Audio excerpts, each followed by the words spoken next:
think it's important to recognize the moment that we're in. The events of the last 3 months, and in particular the last 2 weeks, have really shifted the content of what this talk may have been, from a talk focused on innovative strategies to increase fair chance employment, to a talk thinking about how to build an inclusive economy post-pandemic, to a more direct conversation about Black young people and the structures that have to be dismantled and then rebuilt to achieve equitable outcomes for Black youth. LeadersUp has been working to bridge the divide, the opportunity divide that exists amongst the 5.5 million young people that are not working and in school, and the huge business challenge of finding, keeping, and advancing the next generation of diverse talent. How do we work with employers as the strategic lever to drive job creation and also to evolve the policies and practices of these companies to, one, value diversity as a tremendous asset, operationalize the commitment to diversity by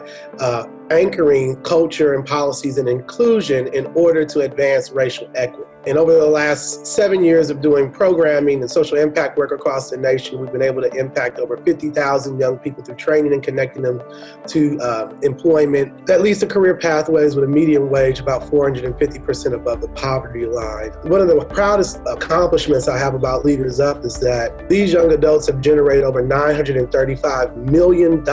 in tax returns to local economies. Over the last 2 weeks, we've experienced a tremendous amount of social and civil unrest connected to our criminal justice system, police brutality, but more importantly, I think symptoms of institutional and systematic racism. Over the last week, we came together to, one, stand in solidarity across the nation with movements like Black Lives Matter and movements that were proliferating the streets across the nation as an anti-racist organization. And it's critical that we took that stand from a solidarity perspective, because now we have an active commitment to demonstrate how anti-racist leadership can shift systems, can make companies more competitive, and can expand the type of opportunity necessary for us to create a new America and reimagine how we can really ensure that our systems, our economy are working for everyone. And I think the real work for us externally is really partnering with corporations that understand they can play a tremendous leadership role in dismantling systemic racism that is exacerbating the wealth gap between African Americans and the rest of the nation. There are barriers to people who are not working and are not in school right now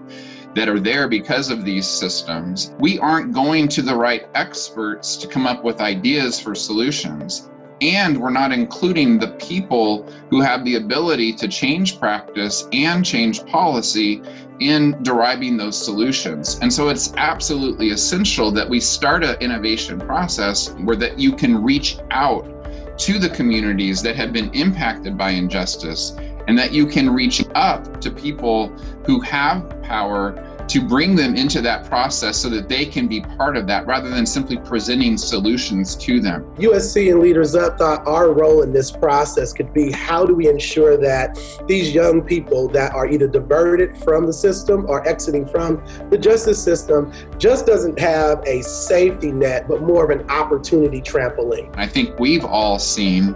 that this is an opportunity for a reboot, a restructuring of the economy. The challenge before us is to think really critically about how to move now and to take the necessary steps. We don't have a specific roadmap right now in front of us, that we actually need to create co-production